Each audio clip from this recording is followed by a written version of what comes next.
आज आप लोग यहाँ एकत्रित हुए हैं। आज मैं आपको उस पहले नाद के बारे में बताऊंगा, उसके बारे में सुनाऊंगा।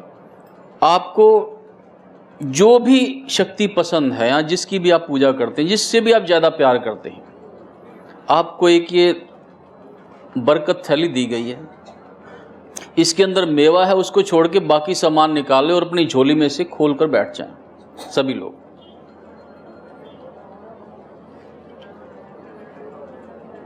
जिस प्रकार से अनहद नाद आप सुनते हैं, कहीं एकांत में बैठ के, कहीं गुफा में बैठ के, कहीं बहुत शोर के बाद जब बिल्कुल एकदम सन्नाटा हो जाता है और जो आवाज़ आपके सिर में गूंज रही होती है वही अनहद नाद होती है। वो 10 नादों का मिश्रण है, लेकिन उसके रास्ते हैं। जब योग के द्वारा अपने ध्यान को, 3 तरह का ध्यान है। आप स्वप्न अवस्था में हैं, आप गहरी नींद में हैं, आप जागृत अवस्था में हैं। कुल 5 अवस्थाएं व्यक्ति के शरीर के अंदर होती हैं। वो 5 अवस्थाएं आज की साइंस मानती है कि 4 अवस्थाओं को उन्होंने जान लिया है।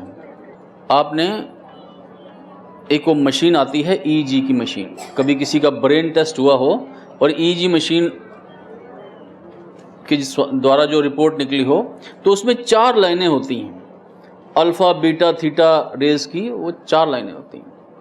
पहली लाइन आप जागृत अवस्था में हैं, दूसरी लाइन आप स्वप्न अवस्था में चले गए, तीसरी लाइन आप गहरी नींद में चले गए और चौथी लाइन आप पिछले जन्मों में चले गए। और एक और भी लाइन बनती है, वो अभी तक हमारी साइंस रिसर्च नहीं कर पाई। रशिया उस पर रिसर्च कर रहा है, अभी काफी रिसर्च कर रहा है। हमारे ऋषि मुनियों ने उस पर रिसर्च भी की, उस पर कार्य भी किया, उसके द्वारा परमात्मा की प्राप्ति भी की। वो है इस भ्रुकुट के द्वारा अपने प्राणों को ऊपर ले जाते हुए और उस अनहद और ज्योति के माध्यम से उस 10वें द्वार तक पहुंचकर परमात्मा के दर्शन करना, उनसे बात करना। जैसे आप मुझसे बात कर रहे हो वैसे आप उस परमात्मा से भी बात कर सकते हो, लेकिन उसके लिए गुरु की आवश्यकता है, उसके लिए एकांत मन की आवश्यकता है। और उस मन की आवश्यकता है जो बड़े से बड़ा संकट और बड़ी से बड़ी खुशी को भी बर्दाश्त कर ले और उसके बाद भी वो विचलित ना हो। कहीं ऐसा ना हो कि आप थोड़ी सी कोई चमत्कार देख लें और आपका मन विचलित हो जाए तो आप भटक के नीचे आ जाओगे, परेशान हो जाओगे। तो शांत चित्त वाला व्यक्ति ही वहां तक पहुंच सकता है। जो अनहद नाद के 10 स्वरूप हैं, उसका पहला स्वरूप है घंटा। मंदिर में आप जाते हैं, गुरुद्वारे में जाते हैं, घंटी बजाते हैं। एक गुंबद आपने देखा होगा, एक कॉमन स्वरूप है, सिर्फ चर्च को छोड़ के मुस्लिम रिलीजन में भी गुंबद मिलेगा, हिंदू में भी गुंबद मिलेगा और आपको गुरुद्वारों में भी गुंबद मिलेगा। उस गुंबद का ये रहस्य है कि जो बड़े गुंबद के नीचे आप बैठते हैं तो अनहद नाद बड़ी जोर से बजता है, आपका ध्यान बहुत जल्दी लगता है। कई ऐसे बड़े बड़े गुंबद आपने देखे होंगे गुफा के अंदर बने हुए हैं, गुफा के अंदर जाके फिर आपको गुंबद मिलेगा। वो उन योगियों के लिए था जो ध्यान योग के द्वारा अंदर जाकर परमात्मा से बात करते थे। तो आपको जो बरकत थैली दी गई है, इसे खोल के आप रख लें। जिस भी शक्ति को आप मानते हैं, जिस भी देवी देवता को आप मानते हैं और जो भी आपकी इच्छा है, जो आज आप पाना चाहते हैं, बहुत ज्यादा लिस्ट मत बनाना अपनी। देवी देवता भी कहेंगे इतना कुछ एक ही बार में मांग लिया, अगली बार के लिए भी कुछ छोड़ देना।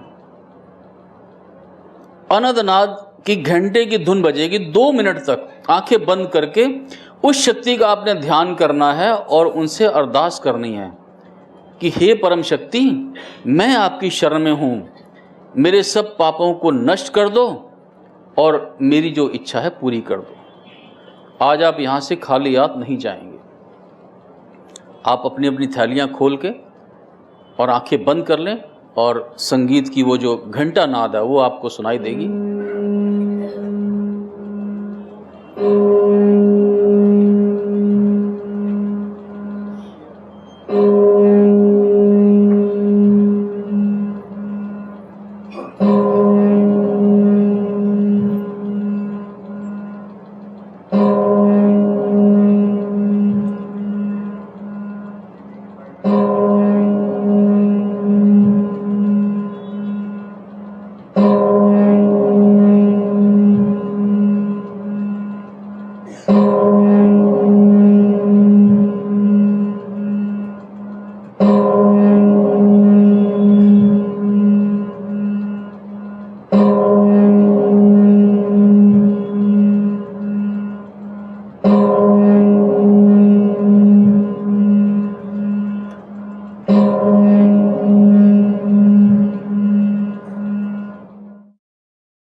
ये जो नाद आपने अभी सुना, इसको आप याद कर लेना।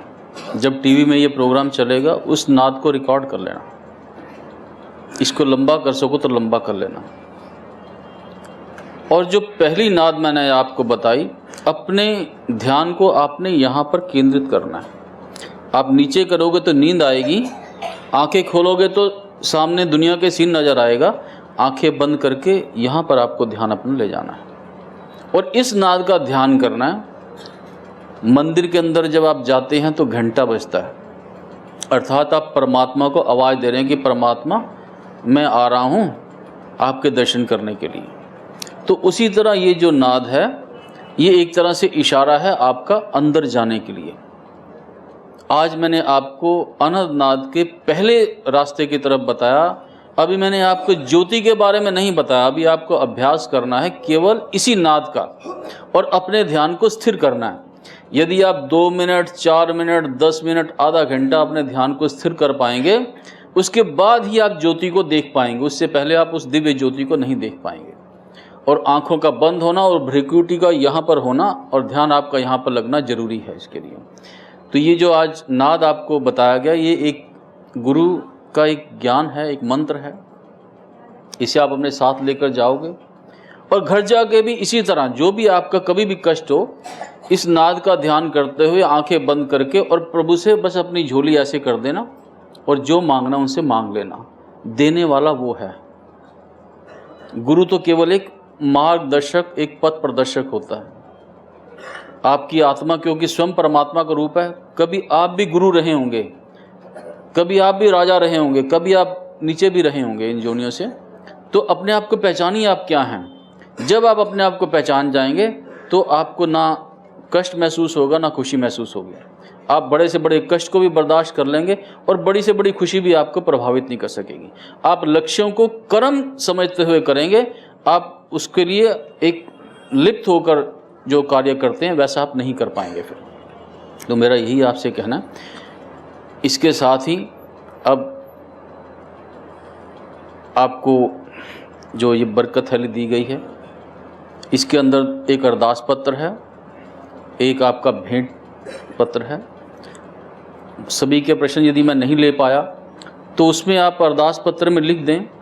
हमारे जो विद्वान हैं आपको संपर्क कर सकते हैं आपकी समस्या के लिए। आपकी date of birth, time, place जिनका है वो लिख दें। जिनका नहीं है वो केवल अपनी जो भी इच्छा है, जो भी रुकावट है, जो भी परेशानी है वो लिख दें।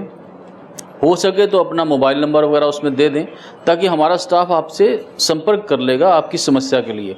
यदि हम आपकी उस हालत में आपकी मदद कर पाएँ तो हमारे लिए सौभाग्य की बात होगी। और दूसरा जो भेंट वाली जो आपकी है थैली, उसमें मेरे लिए एक अमीर का 1 लाख और एक कमज़ोर का 1 रुपया, मेरे लिए वो 1 रुपया ज़्यादा महत्व रखता है। क्योंकि अमीर के पास तो करोड़ों होंगे, वो लाख निकाल देगा, कोई फ़र्क नहीं है। लेकिन यदि कमज़ोर के पास 10 रुपये हैं और उसमें से 1 रुपया उसने मुझे दे दिया तो उसने बहुत बड़ा काम कर दिया। तो आपकी जितनी भी जो श्रद्धा है वो खाली आता आप यहाँ नहीं जाना। वो इसलिए मैं कह रहा हूँ कि आपने गुरु का ज्ञान लिया है तो गुरु के दरबार से यदि खाली आ जाओगे तो एक गुरु ऋण और पितृ ऋण आपके साथ चला जाएगा। मैं नहीं चाहता कि वो किसी भी हालत में आपके साथ जाए।